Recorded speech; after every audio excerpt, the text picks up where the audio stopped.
Zekahle bese umvuma ngokuthi well done. Amen. And indumiso, it's not in a sense of applause of saying well done, but it's in a sense of who he is. And then more than saying well done, because Tina, we are the created or the creatures, and God is the creator. So now as he is the creator of us, and then we are in no position no yokuthi singamshayela izandla sithi well done God. It was in this case. And then it doesn't mean that we shouldn't clap hands for the Lord. We should clap hands for the Lord, but not in a position of saying, well done. It's him who you well done, good and faithful servant. It can never be the other way around. So now must dumisa uNkulunkulu asimdumisi ngoba nakhe sesenzele okuhle. Isikhathi esiningi mama umlangeni sinokukhankasa sodumisa uNkulunkulu ukuthi muhle nokuthi wenze kahle ngoba esesenzele okuthile bese sikhama sethi Lord, I thank you, I bless you. Kahle kahle sibe position ethi well done for the good job that you have done for me. But the true sense of worship, we don't find in that way. We find it as if told is true sense of worship in things that we have received from God, because that's whereby we are responding to what he has done. We are not responding to who he is as the divine God. So, but if we come to angels, ingelosi sifunda kuzona indlela edumisa ngayo uNkulunkulu, zimdumisa not from the position of well done God, but they worship him for who he is. So now umuzofunda kuzona indlela ezidumisa ngayo uNkulunkulu, you will notice ukuthi we are far behind when it comes to worshiping God. Zimdumisa from the essence that is called love. Zimdumisa from the essence that is called love. Azimdumisa from outside love. Uthando yilona luphusha ingelosi luyiphushele endumisweni, in worship, in praising, in honoring God. It all comes, and it all comes from, it emanates from the position of love. Uthando silithola bezalwane. Uthando luNkulunkulu qobo silithola kuNkulunkulu. So and then asimdumisi uNkulunkulu from something engaqhamuki futhi kuye. Nikhona bazalwane?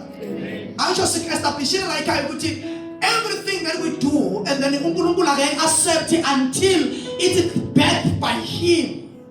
It's in this so, and then corner, and then ngishimela about ukuthi ngiveza into yokuthi uJesu uma ngabe uNkulunkulu efuna ukwenza into emhlabeni akayenzi, and then akavamanga ukwehla ezoyenza yena literally, aphile yenza literally. But isikhathi esiningi from Genesis uzofika ku Revelations, you will notice ukuthi uNkulunkulu uvama ukuthumela uma ngabe ezoda efuna ukwenza human race emhlabeni, akazange uNkulunkulu adala human race yonke, kodwa wadala one person. Out of that one person uyena bese mnikeze mandate ukuthi zalana nenze njani angizubuya ngizonandisa.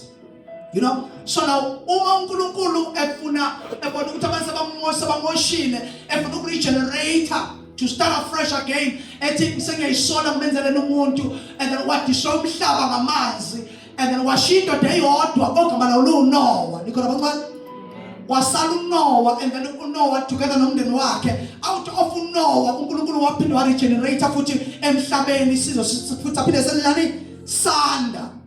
Nikhona abantu uNkulunkulu ebona ukuthi kulahleke i-connection between umuntu naye, and then because of what happened in the Garden of Eden, uNkulunkulu decided also again in himself ukuthi ngizothola umuntu whom I will initiate, who will be a custodian of faith, of connection with the heavens. And then wathola uAbraham, wawuyena uAbraham initiate into yokholo. Nikhona bazalwane? And then wakholo uAbraham from Abraham ukuthi thina sesiyisizukulwane sokholo sonke sifuzuyise wethu bani uAbraham. So ngizama ukuthi uNkulunkulu akwenzeki ezemhlabeni azokwenza into yena full time, uthumela abantu ukwenza lezo zinto. But bazalwane bami, if you will notice ukuthi uma ngabe uNkulunkulu efuna ukuvangela emhlabeni akazange ehla wazovangela, and then wathela uGobo phekwe indoda kwabala John the Baptist, and then wama entabeni ngaphekwe entaba, and then it was a river Jordan ethi yazani nanonke isidwane enikhatheleyo ngizokuniphumuza ngiyakhuluma bazalwane. And then akakaze ehla ezovangela, but he dropped that anointing, that zeal, that power upon that young man. Nikhona bazalwane. uNkulunkulu efuna ukukhuluma ukuchaza indaba yensindiso, wathi wena indoda ogama lu Paul. And then because uPaul uyena ochaza insindiso kahle, uJesu ufika wayirelease, then uPaul wafika wayichaza. So uPaul is the man that was sent by God, but God never came to explain insindiso emhlabeni. But uma kwakumele uNkulunkulu elethe insindiso emhlabeni, kwacaca ukuthi akekho qualifier. Ngani ngikho abantu akekho njani qualifier to bring salvation. Moses wayengaqualify, angayilethe imithetho but not salvation. Yeah. And then Jeremiah banga prophet abaze bekhale, but not salvation. They can prophesy but not salvation. So God decided ukuthi insindiso it can never work if izoza ngomuntu ayisoze yangigculisa, but akamele mina ngiyilethe mina uqobo ukuze izozaleka ibe yilento engiyifunayo. So now thina insindiso asiyigenerate, but insindiso siyayamkela ngokwamkela into uNkulunkulu asasiphe yona. But there is something so powerful about salvation, is that when it comes in your life, ukhona uJesu and then besuthola lento esibiza nge-righteousness. Righteousness nayo ikulunga kaNkulunkulu kuzaleka by receiving Jesus. Mawamkela uJesu bese kuwena kuhlala lento esibiza nge-righteousness. Out of the righteousness then bese uthela iy'thelo bazalwane zokulunga. Malunga ngenkathi uthela iy'thelo zokulunga, lezo y'thelo akuzona iy'thelo zakho udonja isono, but iy'thelo ey'zalwa ubantu bazalwane ukulunga kaNkulunkulu okukuwe. Ngiyakule ukuthi uNkulunkulu akayamkeli into angayizalanga ngapha yona. Nendumiso ngokunjalo ayikwazi ukuba indumiso that will please God if it doesn't establish from here.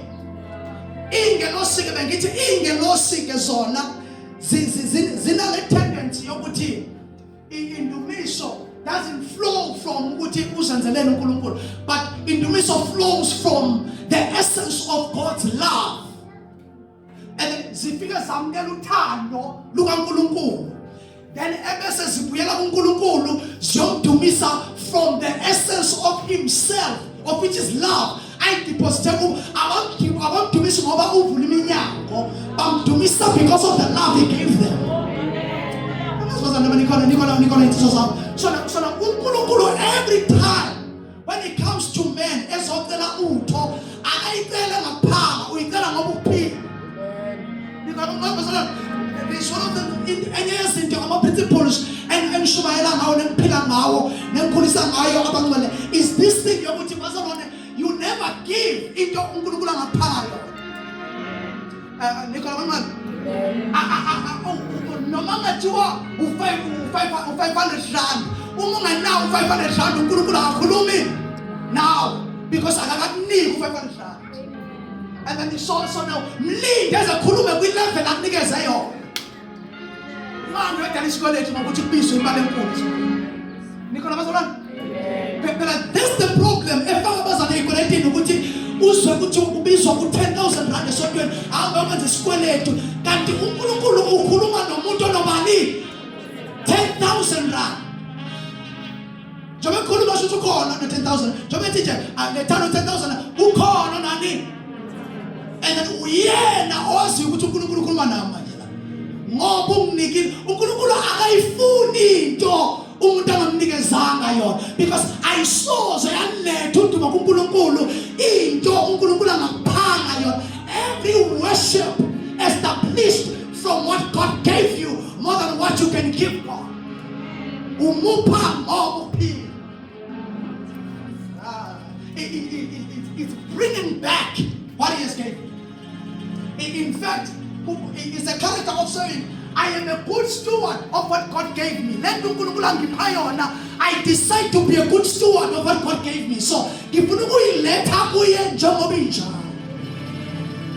don't bring what God never gave you. Don't stress. Don't be emotional. Ngento uNkulunkulu angaphila yona. Uthi hey, I wish ngabe ngiyayenza lento kodwa manje kodwa Nkosi yami ngenze njani nje ngenza. Don't stress over something uNkulunkulu angayibeka ngesandleni sakho. You can only pray with Nkosi, increase my capacity that I may be able to have that much. But for now I will give this much. So now ingelosi ke bengisasho ukuthi ingelosi masifunda ingelosi ngoba uma uzofunda ngabantu bokwe-Old Testament uzoba nenkinga when it comes to worship, because abantu bokwe-Old Testament bebedumisa ngoba sebewelile olwandle olubovu, and then kodwa before ulwandle olubovu bebecomplaina, kodwa mabaqeda kulwela ulwandle olubovu bese bebeza bethi impela ihashi nami nenkwelo yayo, and then uyiphonsa ulwandle. But before they were complaining and murmuring against God and against Moses, because those people babesebenza ngokuthi uNkulunkulu benzeleni, okushuthi babemshayela izandla uNkulunkulu more than ukumdumisa. And bakhona abanye bethu la abanakho umshayela izandla uNkulunkulu. Bamshayela izandla sesizwe izandla uyini. Bakhona abanye bethu la abakwazi ukukhonza kahle uNkulunkulu uma eqeda benza izinto njamlenze. Immediately they receive something. Then is over esontweni and then baphamisa isandla kakhulu ukudla wonke umuntu. Haya mhlawa kwathatha leyo nto uhaya usophelile. Uphelile haya uqedwa yini uqedwa ukuthi lento engiyithandayo okusho angithanda uNkulunkulu indumiso yami ikhamba kuthando lwezinto ngoba khaya. Because you cannot worship outside of love. So now uma udumisa ngoba uthola imali okusho ukuthi uthanda imali more than uNkulunkulu, umdumisa ngoba usuphethe. Awudumisa uNkulunkulu, udumisa imali. Mhlawa khupha imali indumiso yakhe iyonqabuka ngalana. So now we need people who can worship God because they found the essence of His love. I thank you, that's love. I thank you, Lord, for being my God and my Savior in my life. Without you, I can never be anything. Because I'm to missing.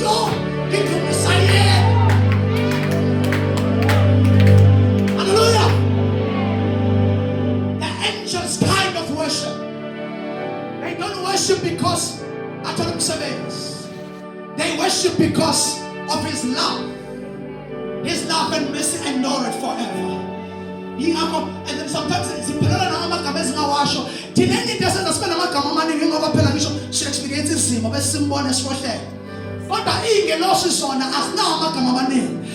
experience of Tando Lake,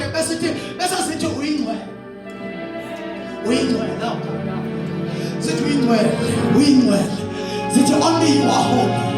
Only you are holy. Only you are holy. So that's why I sing a katani. Because every when I will katani. But if you are catalisa,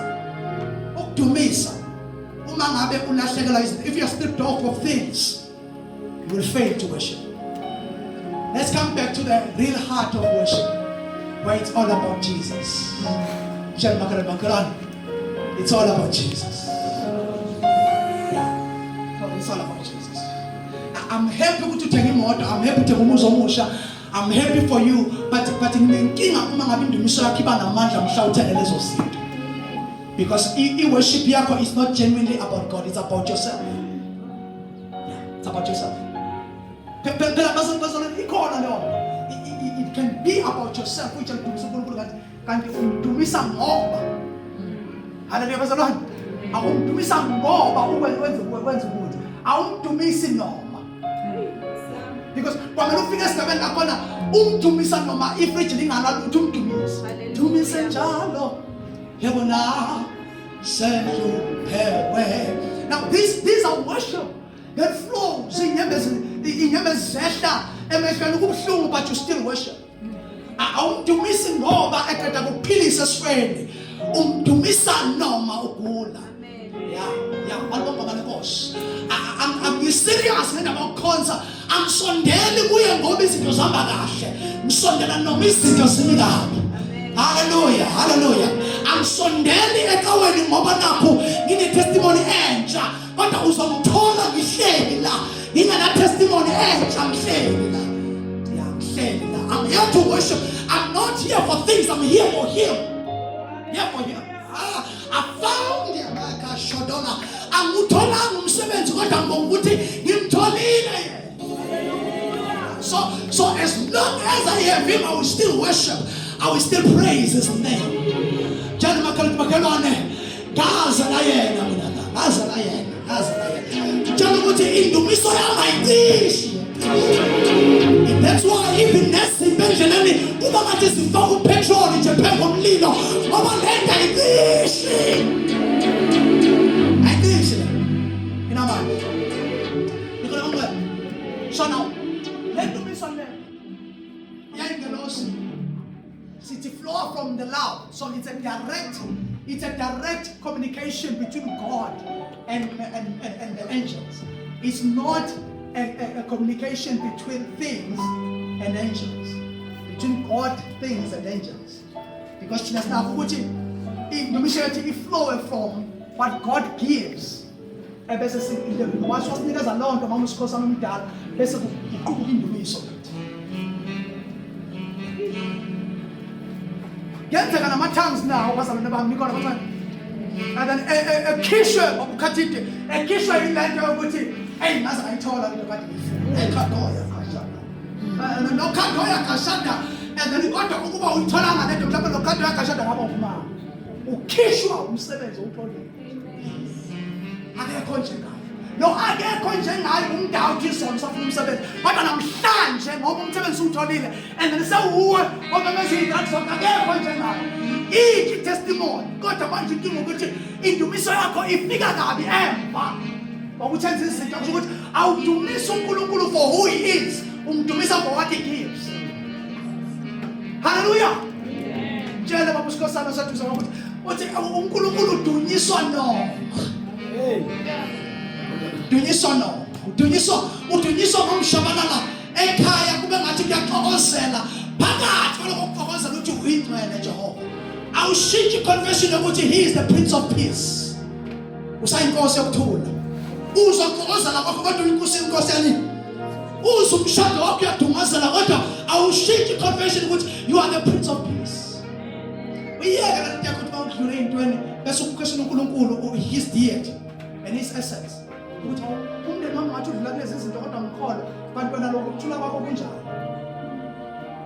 Lava, you are confusing the essence of God with the situations you are going through, because He has got nothing to do with your situations.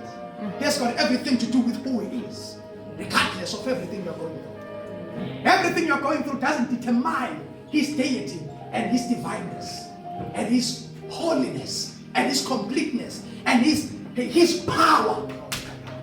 And which one doesn't explain who He is. Ayikho into enziwenza emhlabeni eyokukhaza uNkulunkulu ukuthi ubani enough. Ngaphandle ukuthi yena ehuye ethi ngelinye ilanga kuMoses ethi mawufika kubona ubatshela ukuthi I am who I am, I've sent you. Kwanayo uNkulunkulu kuba ngathi ukuthi kahle ubani, because I'm a man with many coats and with many caps and with many colors. And then because Maufuni Militia, I told her, Maufuni Deliverance, I told her, Maufuni Loki, I told her. So I rather say I am who I am who have sent you. Onguye. So now in the miso, Yangelosi, it flows from the essence of love. Leo indumiso ena soze yaphe.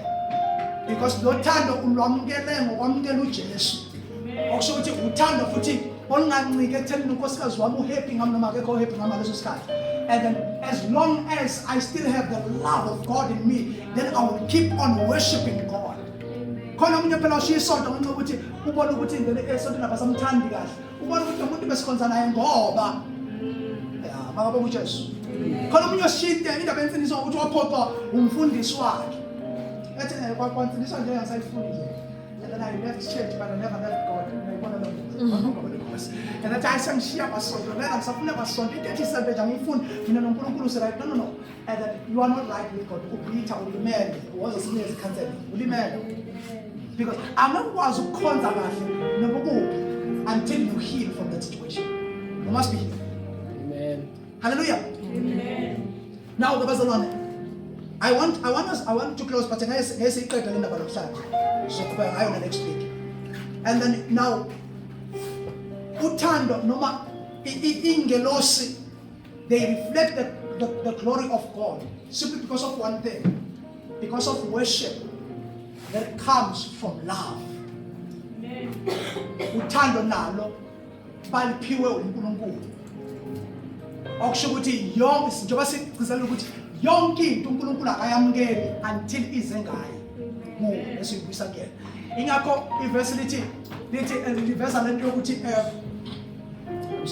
liveza lento yokuthi ukulunga kwemvelo kuyafana nezitho ezinjani ezingcolileyo. Noma ungahambi uyoyeka izono outside of Jesus usanuka isono njalo.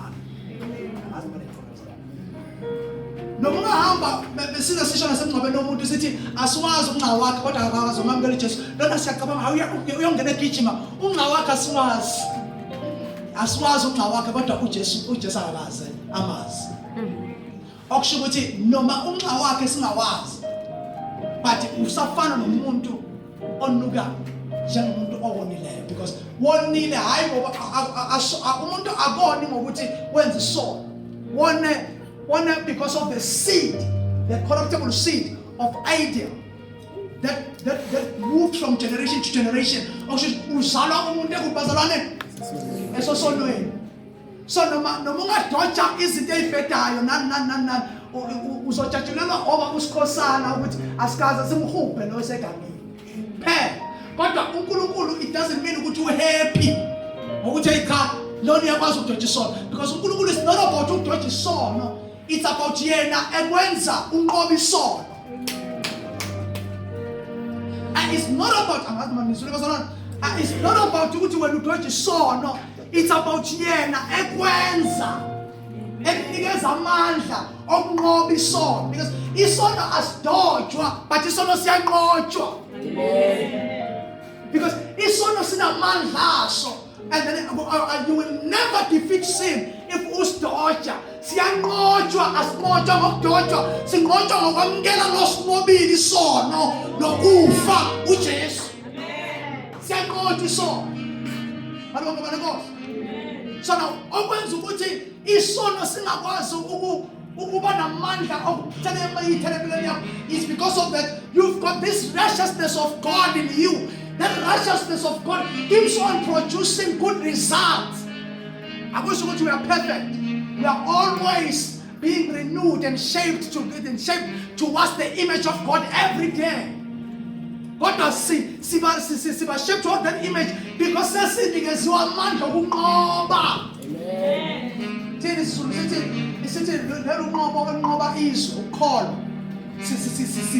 Amen. We have defeated sin. And then more Jesus not get there. So now I'm holding this was understand that you cannot bring something to God unless we have a prayer. Amen.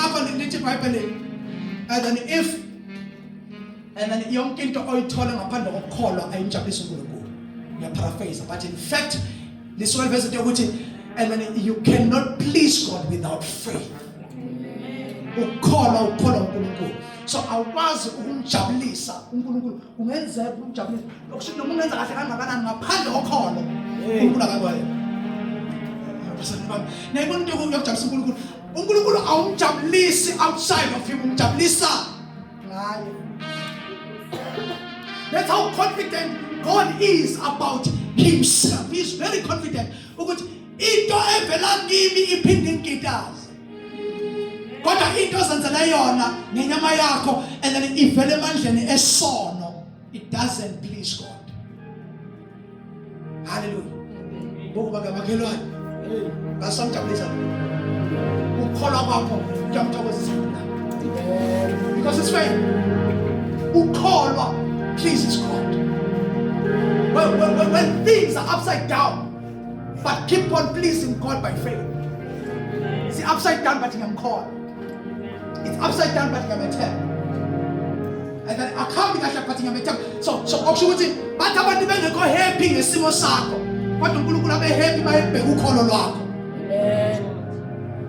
he keeps on believing. Even if it's not his name, he keeps on believing. Keep believing. Keep believing. So now, God, umtumisa out of that essence, then it glory it reflects on your life. As glory it reflects, and then we are going to say, let us answer ukuthi zibe letters ngiyona bakaqhamuka ngalo stamhlaba abanye singashaka phansi abanye bethu ikuze kube yona ethi hayi ungaguqa amadolo nami ngisebenze njengawe bakabonga uJesu because of the glory. The glory as liphethe akusiye yazo, it reflects on them because of God that they serve in love. Amen. They walk in the shadow of God, or that zithi zihambe emhlabeni zibe under the light of the divine God. You got to okusho ukuthi ithi noma ihamba emhlabeni ingakho kwabanye ayifika ingelosi beyitshela ukuthi bathana noNkulunkulu kanti bahlangana naye. Ingelosi reflector the glory of God because of the connection they have with God. There is no disconnection. So noma zikuphi inkazimulo eziyiphethe it's the reflection of God. Amen. But ukuthi ne wisdom ezikhuluma nento ezishoyo azisho into outside of the revelation of who God is. Amen. So now kanjalo ngiyaphi nendaba yengelosi kanjalo nomzalwane is supposed to worship God from that position of love that he is given by God. From that position, you are like a person who reflects God on earth. Uveza amandla akhe emhlabeni. Now awuhambi wedwa, but the reflection of God is upon them that worship Him and serve Him in the Bible. And then there comes a time where you will worship. God is not going to worship only in this mountain, but those who worship Him, you will worship Him in spirit and in truth. Amen. That's the position whereby we're going to worship Him in the spirit and in truth. Tumisa sikumoya, Unkulunkulu is a spirit. Asim tumisi outside of His essence. You worship Him and honor Him in spirit and in truth. Truth of our law, which is, I am the way, the truth, and the life. You must do it in Him.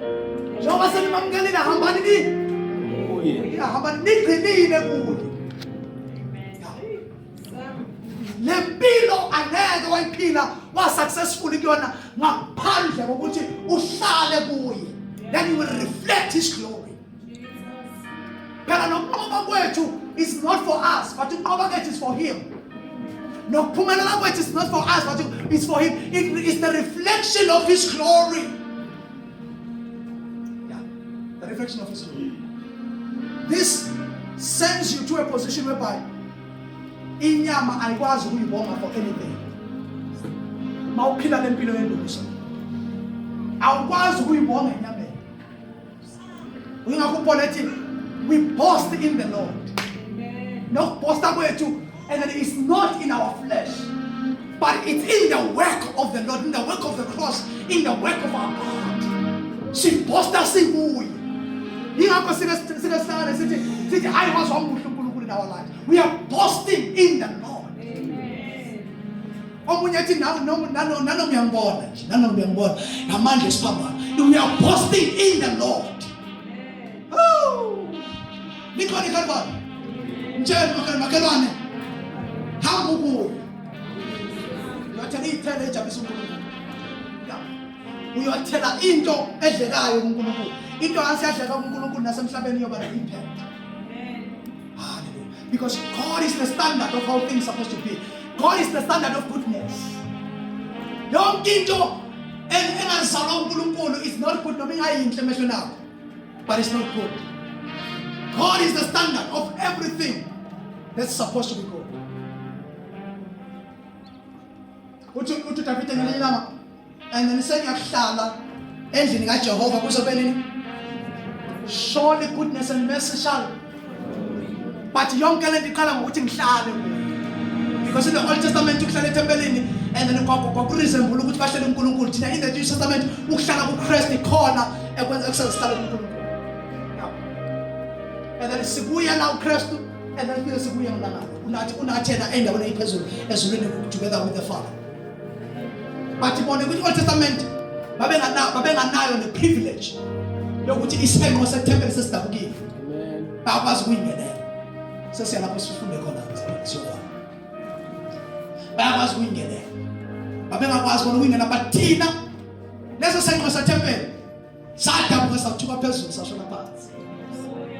Silent uJesu. Langa lapiphala because ilanga lathi balibona kulengu uJesu lathi ilanga lokulunga lesi. Awu umhlaba wathi mawubona uJesu ebethela phezu siphambana esiphengu umhlaba wathi umhlaba no sisekelo sethu musilesi. Esilenga kulowa muthi.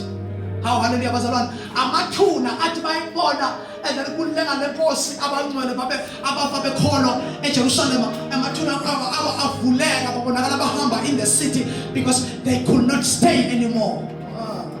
Malibonga lenkosi and then umhlaba wanyakaza. Hallelujah bazalwane ngenkathi lenga lenkosi.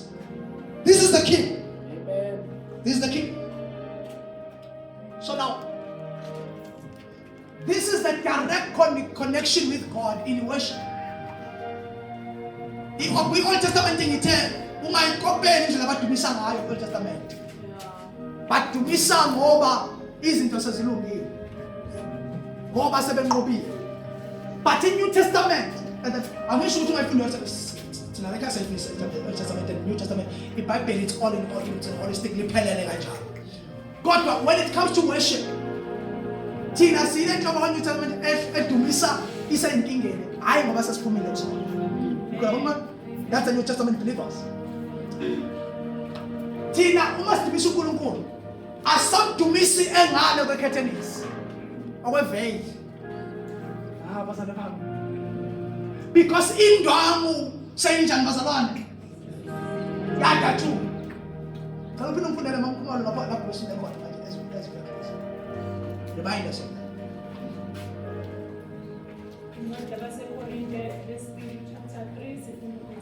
yes. Kepha thina sonke esibuka ngobuso obambuliwe inkazimulo yenkosi njengasesibukweni siyaguqulwa sibe njengalowo mfanekiso ngokuya enkazimulweni njengalokhu kumi ngenkosi engumoya. Malibonga balenkosi. Bazalwane bami siveze into eyakudumisa kwengezidumisa kanjani. So now ukudumisa kwengelosi doesn't change God. Okay, conclude.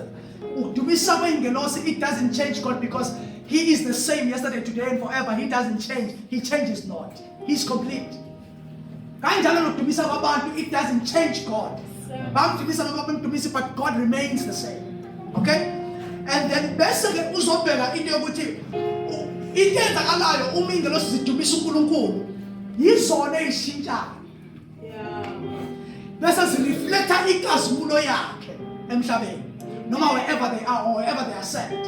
Ingelosi esihlukene khona ma-archangels like archangels lisho a head, lisho a chief, lisho a leader, lisho the first one or lisho a high rank. Okusho ukuthi ama-angels lawa kwi-high rank bese banama-angels and then ama-messengers of Gabriel and everybody. There's different kind of angels in the Bible. Kube nama-guardian angels, kube nama-watchers.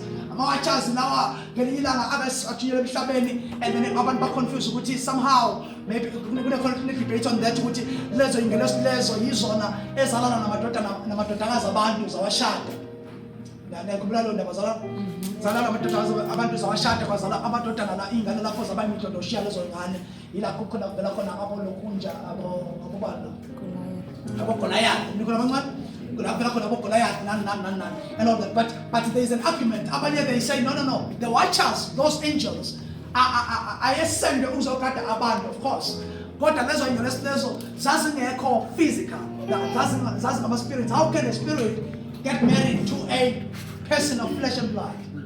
And so there is an argument there. Now I might go through the scripture and look at it and stuff. And that particular history sangalila. But it is amukuti. Ingelosi uma zidumisa uNkulunkulu kuba yizona ezishintshayo uNkulunkulu akashintsha. Ngathi zimdumisa from the position of the love that he has gave them. So they change into the glory that is covering God.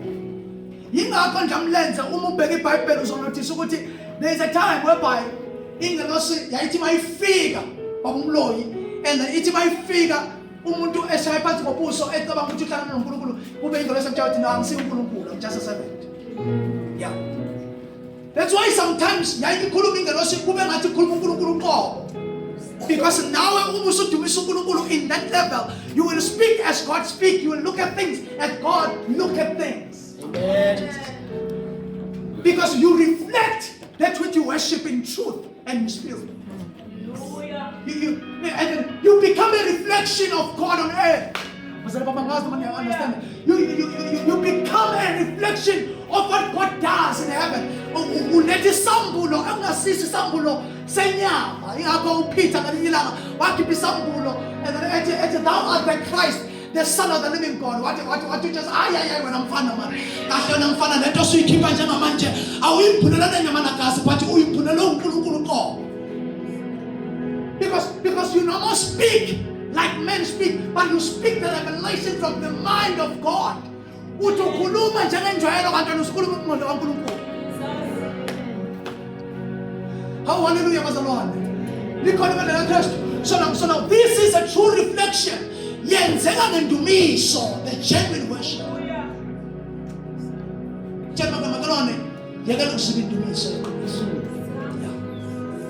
Yayibona performance, bakhona abaperformayo. And then yabona ukucula kamnandi, bakhona abanamavoice amnandi. But it goes beyond that. It must come from the position of worship and from the position of love that has been deposited by God Himself. Ngiyabona ama-goosebumps, lakho namdumisa nama-goosebumps, mama Mshego, happy. And then lakho namdumisa izalwa, his success. But now we speak about the worship that is born of God's love. Then now I respond to that love. I give to God what He has given me. When the praises goes up, His glory comes. How am I going to boss? When we praise Him, when you say you are holy, you are wonderful, you are gracious, His glory descend upon us. And now we reflect His glory on earth. How was the Lord? And then we to John and then we beheld this glory like a man looking in a mirror. Chapter 1 and we beheld His glory. He was full of truth and grace. So now this scripture asho ngomkhumalo lapha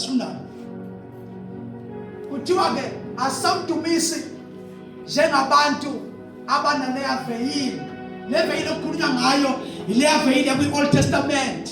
Yakho lapha e-Old Testament sishilo ukuthi kwaba nesihenqo sethempeli masakho kwithempeli, but before kunyika besihenqo kahle iveyili ya-introducewa emva ukuthi u-Israyeli uma ebuya uMoses entabeni and then ephethe umlayezo from uNkulunkulu ebuya egcwele inkazimulo because ubehleli noNkulunkulu wathi ne-reflector inkazimulo kaNkulunkulu even nasobusweni bakhe. Uma eqhamuka ehlela kubona u-Israyeli emlindile wathuthumela babaleka bathi no asikwazi ukusondela mkhaveni ngeveyili.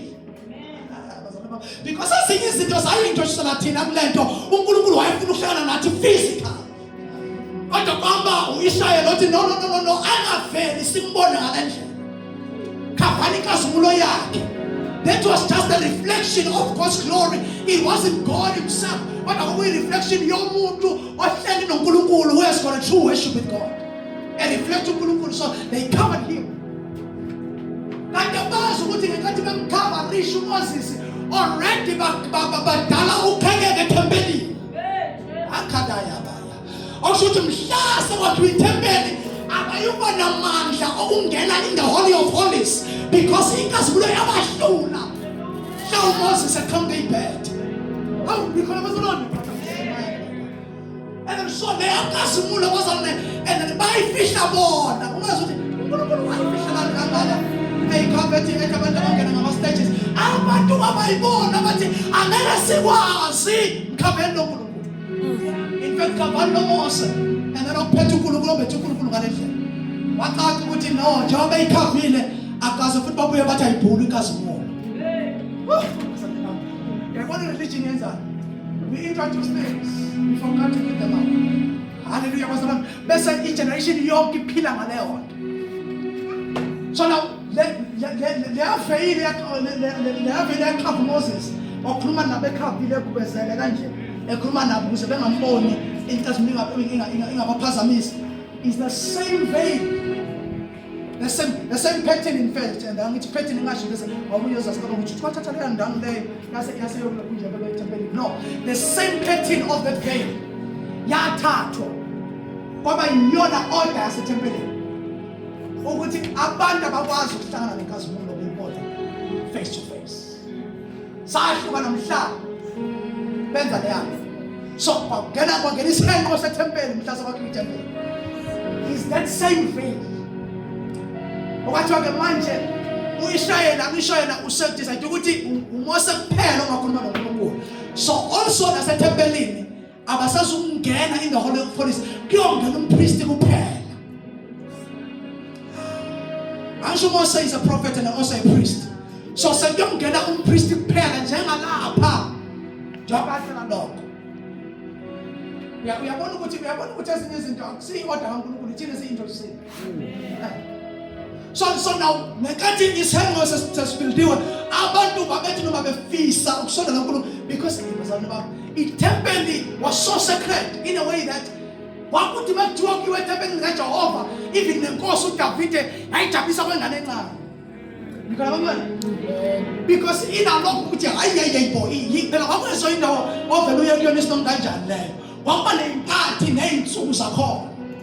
So ukuya ethempelini to them it was a blessing uma ngafika ethempelini.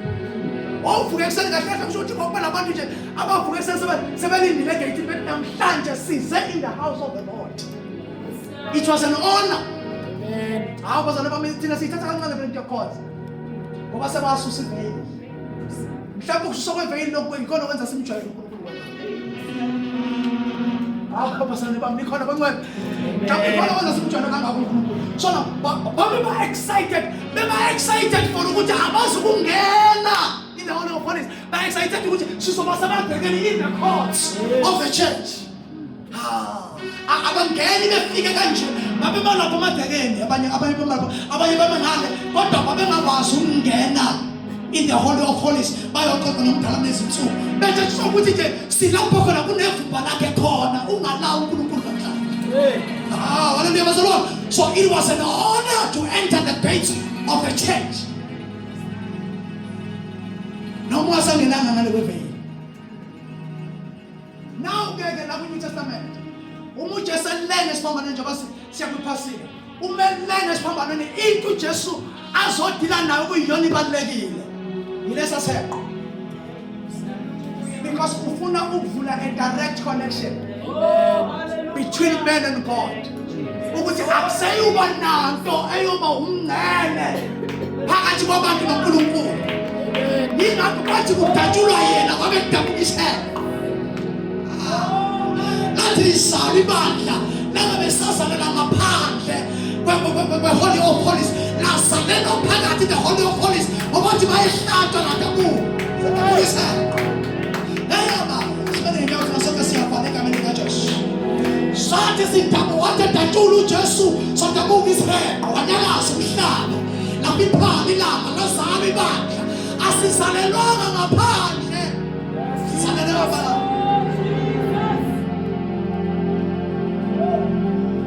Ingakho manje thina uma sesidumisa asidumisi as strangers, we are worshiping as sons and daughters in the kingdom. As Dumisi, as foreigners, we can draw nigh to God. How hallelujah bazalwane mtshele makhona makhelwane isihenqo sidabukile. Worship direct now. Oh glory to Jesus. Usuwadumisa njengengelosi bese ngathi ukudumisa engane inkazimulo kaNkulunkulu ishintsha wena. Now you can walk on earth like angels walking on earth, reflecting the glory of God, the mindset of God, the thinking of God, the will of God, the mandate of God, the heart of God. Now glory to Jesus. Because you worship from a position. Hey, akadoya. How was on the baby atandaza? Then paramedics and upon corner manje. Singenile. Asiko ngaphandle kwecawe. Singenile. Asiko ngaphandle kwe Holy of Holies. Nawe usungayena. Funekile masana. Vulela masana ezulu. Nawe mivala yaphakade vulela.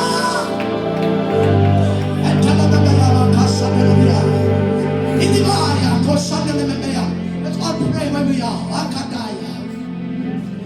And let's pray. If we for opening up the doors for you, opening up the veil for you, that you are worshiping now, having a direct access, direct connection with God. That alone is grace. That alone is love. That alone is favor. That alone is mercy. Is mercy. Mercy around my life. Yakalabeya, Satana Niyamaya, Ilimaya, Toshana Niyamaya. Ay, Nana Baba Toshana Neme. Now Sumayela Mama. Now Siangenela Baba. Ao satin kastem pusi. Ao satin kastem como. Ao satin priesti. Now Sumay begging the Mayaka Pabibake. Let us now come boldly before the throne of grace. Awusalethela umpristi abantwana bakho uNkulunkulu usiyayilethela wena ngegama lika Jesu. Awusalethela umuntu umnikelo wakho kuye usuyilethela wena before the Holy of Holies. Oh, what mercy, remote my life. Lakado shandelenia, lebeka shadelenia maya. Yilibaka shandelemea na mama. Yilibeka shadelenia maya kosate. Rebeka deya baka shandelemea maya. Hallelujah, bazalwane. Asimbo uNkulunkulu athanda ngomusangana. Sesibiza abantwana bakhe. Akasimbonga ngothando lungaka. Sesibiza abakhe. Akasimbonga ngamandla ngaka. Namhlanje sisondezwe kuye. Bonke. Ekadoya maya kosana. Mentele bebe ya kosana. Lekedoya baba bakosana niyama.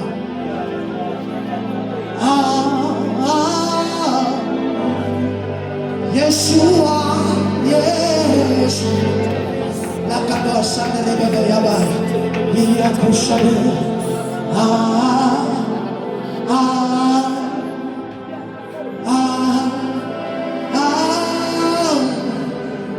Yeshua,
Open your mouth where you want. Don't be tired to praise His name. Glorify His name. Marvelous name. Worthy is the Lamb. Worthy is the Lamb. He is worthy of all praise. Worthy of all glory. Same yesterday, today, and forever.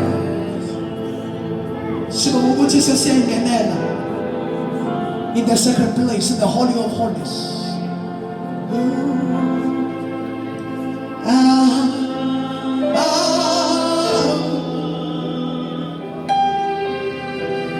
Asangeni ngegazi lezimvu.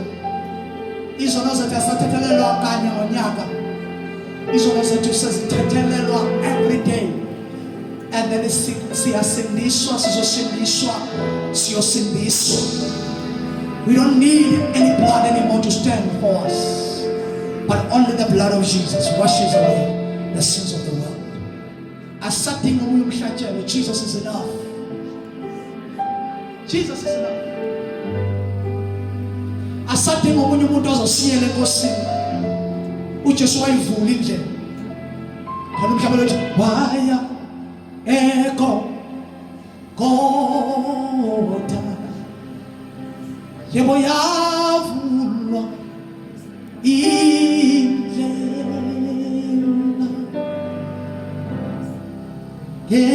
ngegazelo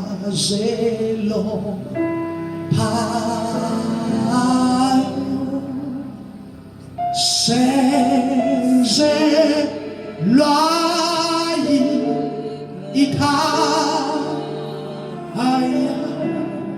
senzelwa ikhaya bakhona phakathi kwethu athi angikaze mamukela uJesu njengenkosi nesisophulo yami ngiyamdinga bengihleze ngihamba ngamanye ama-channels ngithi mhlawumbe osifana nobani abangasekho bazomkhulumela nobaba noNkulunkulu ezulwini ongikhuluma ngakho kobaba abangasekho yibona abakhuluma naye. There is a direct access. Akasekho oma in between man and God. We've got a relationship. Now relationship uyithola ngokwamukela uYesu. Ngicela mayikhona phakathi kwethu emisana sakamoyeni. I need Jesus in my life.